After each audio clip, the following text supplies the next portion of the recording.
ꯄꯥꯟꯗꯝ ꯍꯥꯏꯕꯁꯤ ꯀꯔꯤꯅꯣ ꯑꯃꯁꯨꯡ ꯖꯤꯁꯨꯅ ꯀꯔꯤꯒꯤ ꯃꯥꯒꯤ ꯁꯦꯕꯣꯛꯁꯤꯡꯕꯨ ꯑꯃꯁꯨꯡ ꯃꯤꯁꯤꯡꯕꯨ ꯄꯥꯟꯗꯝ ꯑꯣꯏꯅ ꯇꯝꯕꯤꯕꯅꯣ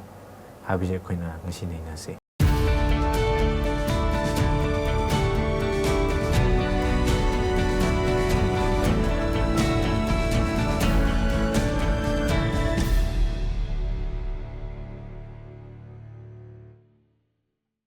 ꯃꯅꯤꯄꯨꯔꯤ ꯍꯣꯞ ꯆꯦꯅꯦꯜꯗ ꯃꯌꯥꯝꯕꯨ ꯇꯔꯥꯝ ꯅꯣꯛꯆꯔꯤ꯫ ngasi para mari suba pandamsing parables haibigi matangna akhona nainagani aduna lesson sin nainadringeda aige khoirakta brother ngam amasung brother kening mas yaure lesson si hounaba yanaba aige brother kening nang pratna tawbiya hoi short ni jasi wangthoinaba leiba sargar pai shor hakin ming thaga tabangam de pai shor maram de khoi bosiguma tanja batam bibiduna pai shor khoi gi damak su heiningai to tabi gi dorba mi gi damak su pai shor bor pina view akoina kitang to oraba su pai shor sida naina ga dawa wari pum namak nang tambiramba satra pum namak sida pai shor nang yausin biduna koina takthok piro doba tabi gi dorba mi pum namak tasu moi gi thamoi manong da panba ngam do oine sino duga khangdaba nang gi maram kya khangdaba mi kya leramba su yai pai shor moi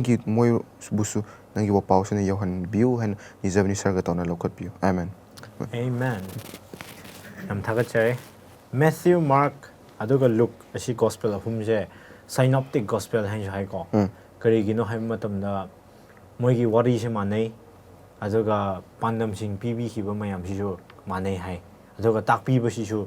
moi similarities kyam leibo ko adugi synoptic gospel hain ju khangnei khoina chahi chama marak sida lising ani jisuna saga ka khraga si chahi lising ani si marak sida lairik haiba sing ko bible khangmu mi sing ni su pandam sigi magi artha se amai artha magi artha se karino meaning se kaino haiba se moi ni su khangnaba yam hotnei hai ko ba adubu bible na so ekoi ngonda answer se dum pi ko jisuna answer dum pibi besu yam lei ana madugi maram de khoina ngasi nei na kani maru hunbiba thawmai masong arumayang onbian onnaba arumayang onnaba ko adudagi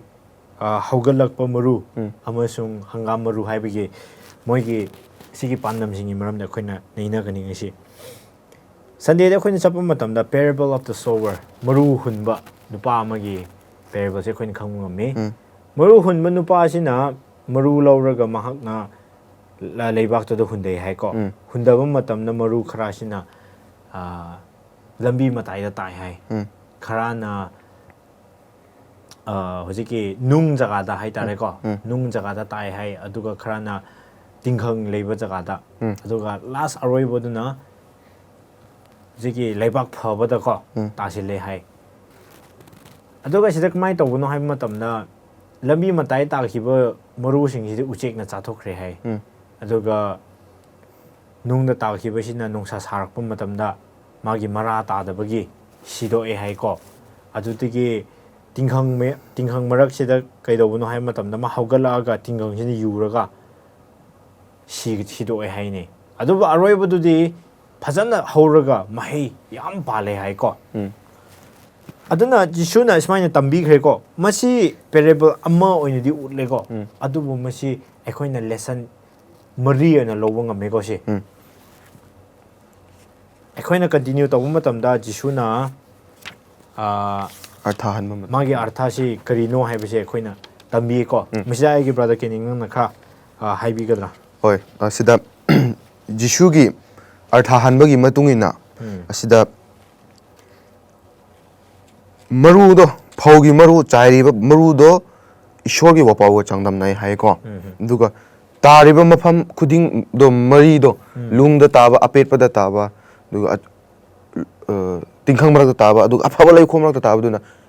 akhoi bu tariba mi sing du bu haina changdam nai hai ko loksin liba mi akhoi sing se ishorgi wapaw ni phauduna duga loksin liba akhoi sini hai ko aduga asida interpret su tawe fazana ko ishorna su tawbi khre aduna interpret se tawe habam samda lung marak ta taba leire aduga lambi marak ta taiba ma lere aduga apeting khang marak ta tab su lere aduga afaba lekhom marak ta taba yauri ko duna si brother ngchi bem na su mateng khra pango ko dum ko interpretation se adu har haugira natraga okay misida khoi ni ngum matamda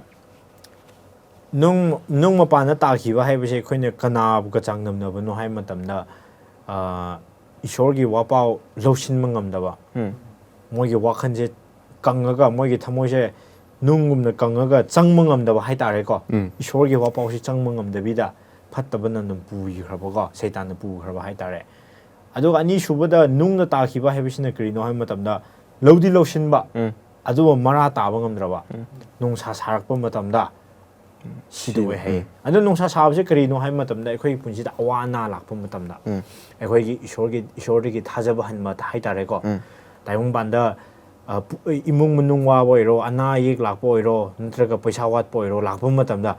ekhoi gi ishor ngon da hai bi indana ishor ngon di laptop ga taimung ban gi hingna ba lambi da moi war chakhra hai tare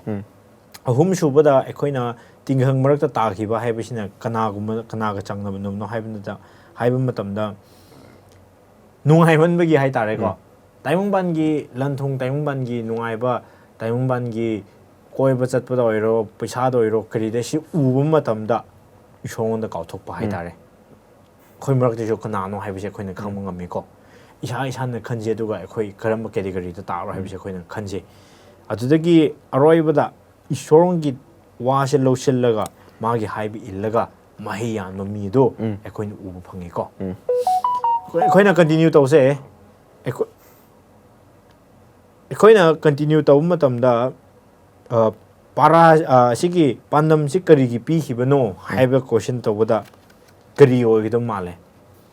pandam sida kari gi ekhoina tambi hibano jisu kari gi line haidabno haibise brother ngom mission hai ngai le brother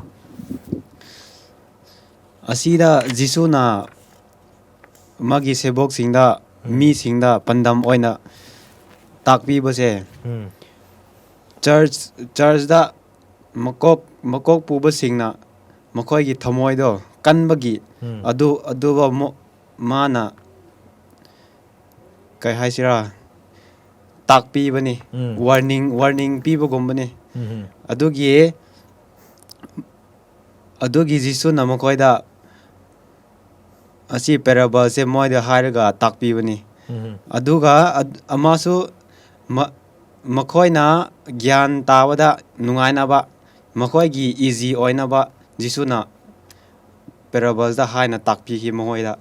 adubu makoina lawbi ba singduna taning ba singduna lawre taning da ba singduna tokre aduda jisuna su force tawde aikoi su aduga aikoi su lawbi ba mi ama oisi hana haibi ai su kita hapke ko ai jaya taruk ki matung ina yengrabadi ishorna asi pi base keno mi tariba mi du khanghan mani haye ko khanghan laga mamdi tumal laibido khanghan laga afatabada leiriba ma do afabada onsunu haina para oina tambi bani haye ba ko aduna ngasi akhoi desu thengnani ngasai brother ngu chipen su interpret tobi artha hanbi gre laikom singduna karamba gi praman da pibano ko karamba ngasai na hai gre chairiba phauduna ishor gi bapawni dubu tariba mafam duna taibang mi akhoi bu changdam na ribni aduna nang ai ngasi kari karamba laikom do oishira haibse mayam da su si hangninge ko nang aphaba laikom do oiningbra natraga taibang pa na nungai ba dubu haurakpa matamda ishor bu ting khang marak ta horak bugumna oibudu oiningba natraga ishor bu khanglaga adubu ishor gi wapau da lepta wanang bu nungsana aya ne awa na in lakpa matamda ken khiba nang do oishira haibase yengliba nang khoi pumna mak ta soise hangninge ko yam phase yam thaga chare brother ni busho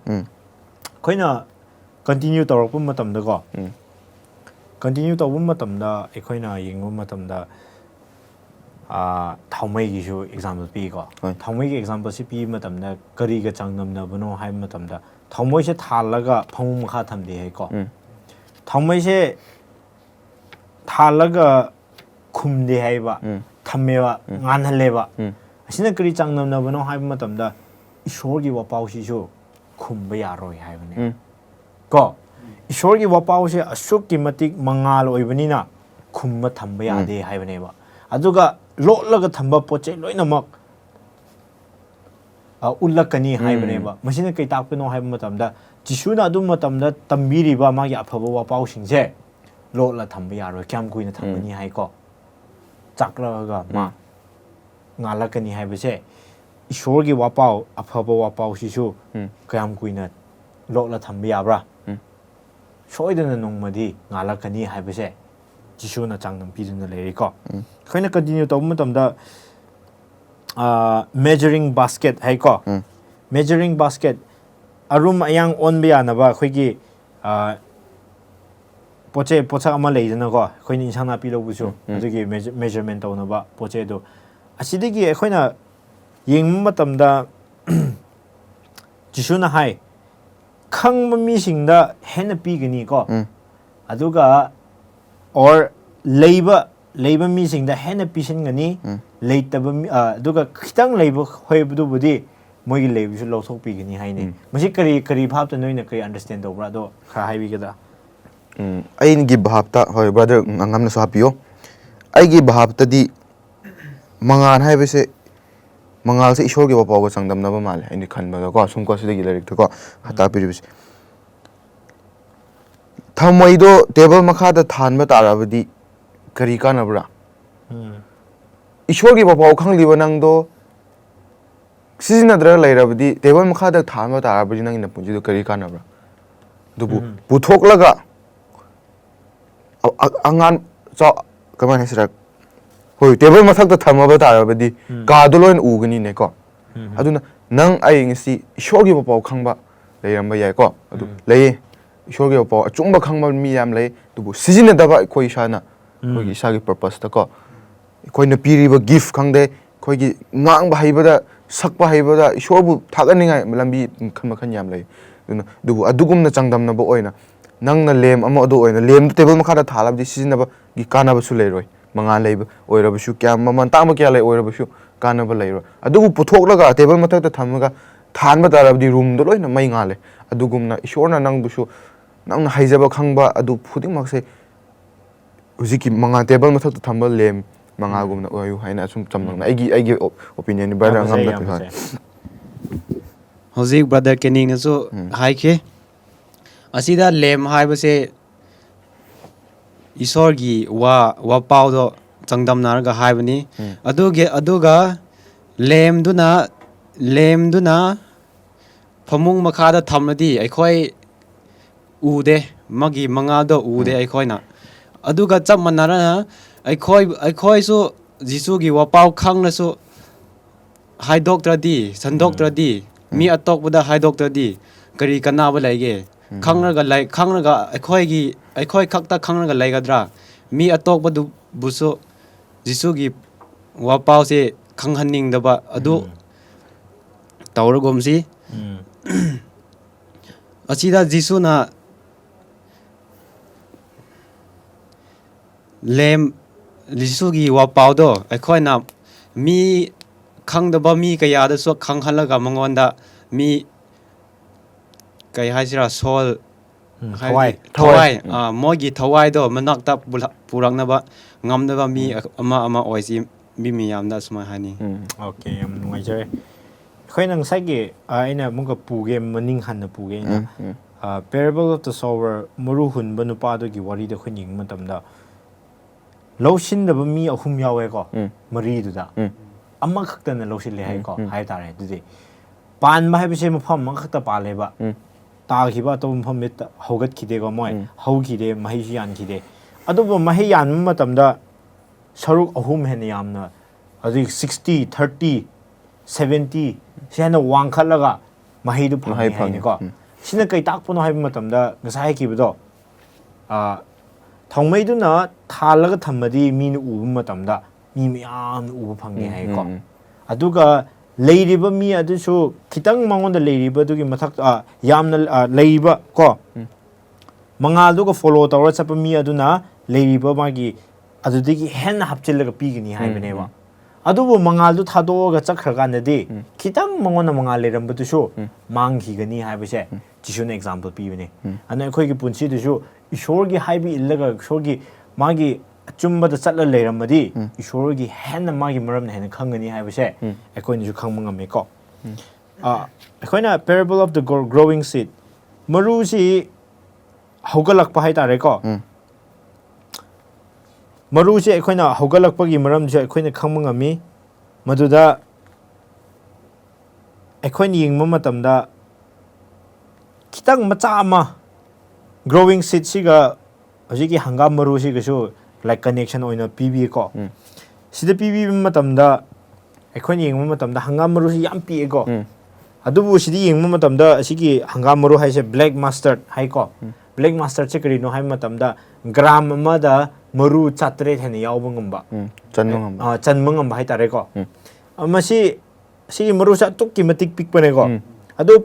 ꯄꯤꯛꯑꯒ ꯍꯣꯔꯦꯟ ꯊꯥꯕ ꯃꯇꯝꯗꯤ ꯆꯥꯎꯕꯁꯦ ꯐꯥꯒꯤ ꯅꯠꯇꯦ ꯍꯥꯏꯕ ꯌꯥꯝ ꯆꯥꯎꯋꯦꯕ ꯑꯗꯨꯕꯨ ꯖꯤꯁꯨꯅ ꯍꯥꯏꯕꯗꯤ ꯗꯥꯏꯔꯦꯛ ꯍꯣꯏ ꯍꯪꯒꯥꯝ ꯃꯔꯨꯗ ꯎꯆꯦꯛ ꯇꯨꯝꯃꯤ ꯍꯥꯏꯕ ꯅꯠꯇꯦ ꯁꯤ ꯄꯥꯟꯗꯝꯅꯦꯀꯣ ꯑꯗꯨꯅ ꯑꯁꯤ ꯑꯩꯈꯣꯏꯅ ꯌꯦꯡꯕ ꯃꯇꯝꯗ ꯏꯁꯣꯔꯒꯤ ꯋꯥꯄꯥꯎꯁꯤ ꯀꯌꯥꯃꯨꯛ ꯄꯤꯛꯅ ꯍꯧꯔꯕꯁꯨ ꯏꯁꯣꯔꯒꯤ ꯋꯥꯄꯥꯎꯁꯤ ꯀꯌꯥꯃꯨꯛ ꯄꯤꯛꯅ ꯍꯧꯔꯕꯁꯨ ꯅꯣꯡꯃ ꯅꯠꯇ꯭ꯔꯒ ꯅꯣꯡꯃꯗꯤ ꯑꯗꯨꯝ ꯆꯥꯎꯔꯛꯀꯅꯤ ꯍꯥꯏꯕꯁꯦ ꯑꯩꯈꯣꯏꯅ ꯎꯕ ꯐꯪꯉꯦꯕ ꯑꯗꯨꯒ ꯆꯥꯎꯔꯛꯄ ꯃꯇꯝꯗ ꯃꯤꯁꯤꯡꯅ ꯑꯗꯨꯗꯒꯤ ꯁꯦꯜꯇꯔꯁꯨ ꯂꯧꯒꯅꯤꯀꯣ ꯑꯗꯨꯒꯤ ꯃꯣꯏꯒꯤ ꯆꯥꯅꯕ ꯊꯛꯅꯕ ꯑꯗꯨꯁꯨ ꯂꯣꯏ ꯄ꯭ꯔꯣꯚꯥꯏꯗ ꯇꯧꯕꯤꯒꯅꯤ ꯍꯥꯏꯕꯁꯦ ꯑꯩꯈꯣꯏꯅ ꯃꯁꯤ ꯀꯅꯥꯕꯨ ꯆꯥꯡꯗꯝꯅꯕꯅꯣ ꯍꯥꯏꯕ ꯃꯇꯝꯗ ꯃꯁꯤ ꯏꯁꯣꯔ ꯖꯤꯁꯨ ꯃꯥꯕꯨ ꯆꯥꯡꯗꯝꯅꯕꯅꯦꯕ ꯑꯗꯨꯒ ꯃꯉꯣꯟꯗ ꯊꯥꯖꯕ ꯃꯤꯁꯤꯡ ꯑꯁꯤꯅ ꯃꯣꯏꯒꯤ ꯑꯋꯥꯠꯄ ꯃꯣꯏꯒꯤ ꯀꯔꯤ ꯂꯩꯕꯅꯣ ꯀꯔꯤ ꯋꯥꯠꯄꯅꯣ ꯍꯥꯏꯕꯁꯦ ꯂꯣꯏ ꯐꯪꯒꯅꯤ ꯍꯥꯏꯕꯁꯦ ꯑꯩꯈꯣꯏꯅ ꯈꯪꯕ ꯉꯝꯃꯤ ꯑꯗꯨꯅ ꯅꯣꯏꯅꯁꯨ ꯑꯦꯗ ꯇꯧꯅꯤꯡꯕ ꯂꯩꯕ ꯑꯩꯅ ꯈꯤꯇꯪ ꯍꯥꯞꯀꯦꯀꯣ ꯍꯧꯖꯤꯛ ꯕ꯭ꯔꯗꯔ ꯎꯆꯤꯕꯦꯝꯅ ꯑꯗꯨꯝ ꯍꯥꯏꯈ꯭ꯔꯦ ꯕ꯭ꯔꯤꯐꯂꯤ ꯑꯩꯅꯁꯨ ꯈꯔ ꯍꯥꯞꯀꯦ ꯍꯧꯖꯤꯛꯀꯤ ꯁꯤꯒꯤ ꯍꯪꯒꯥꯝ ꯄꯥꯟꯕꯤꯁꯦ ꯆꯥꯎꯕꯨ ꯆꯥꯎꯔꯕꯗꯤ ꯃꯔꯨꯗꯤ ꯃꯆꯥꯅꯦꯀꯣ ꯑꯗꯨꯒ ꯆꯥꯎꯕꯨ ꯆꯥꯎꯔꯕꯗꯤ ꯃꯤ ꯍꯦꯟꯅ ꯆꯥꯎꯋꯦ ꯍꯥꯏꯌꯦ ꯌꯥꯝ ꯋꯥꯡꯅ ꯆꯥꯎꯋꯦ ꯍꯥꯏꯌꯦ ꯑꯗꯨ ꯆꯥꯎꯔ ꯃꯈꯩ ꯃꯍꯩꯗꯣ ꯆꯥꯕ ꯐꯪꯕ ꯇꯥꯕꯅꯤ ꯑꯗꯨꯒ ꯑꯁꯤꯗꯁꯨ ꯄ꯭ꯔꯃꯥꯟ ꯆꯥꯡꯗꯝꯅꯗꯨꯅ ꯂꯩ ꯎꯆꯦꯛ ꯐꯥꯎ ꯂꯥꯛꯑꯒ ꯃꯀꯣꯟ ꯁꯥꯏ ꯍꯥꯏꯌꯦꯀꯣ ꯑꯗꯨ ꯑꯣꯏꯔꯗꯤ ꯌꯨꯝꯁꯨ ꯑꯣꯏꯕ ꯌꯥꯏ ꯀꯣ ꯑꯗꯨꯃꯥꯏꯅ ꯑꯩꯈꯣꯏꯕꯨ ꯏꯁꯣꯔꯅ ꯇꯥꯛꯄꯤ ꯇꯝꯕꯤꯗꯨꯅ ꯐꯖꯈ꯭ꯔꯕ ꯄꯦꯔꯦꯕꯜꯁ ꯀꯣ ꯄꯟꯗꯝ ꯁꯤ ꯄꯤꯕꯤꯗꯨꯅ ꯑꯩꯈꯣꯏꯉꯣꯟꯗ ꯂꯩꯔꯦ ꯉꯁꯤ ꯐꯥꯎꯁꯨ ꯑꯗꯨꯅ ꯏꯁꯣꯔ ꯃꯥꯒ ꯅꯛꯆꯕ ꯑꯣꯏꯔꯕꯗꯤ ꯅꯪ ꯀꯌꯥꯃꯨꯛ ꯄꯤꯛꯄ ꯅꯁꯥꯗꯣ ꯃꯤꯅ ꯃꯁꯛ ꯈꯪꯗꯕ ꯇꯥꯕ ꯑꯣꯏꯔꯕꯁꯨ ꯅꯁꯥꯗꯣ ꯑꯗꯨꯝ ꯑꯩꯒꯤ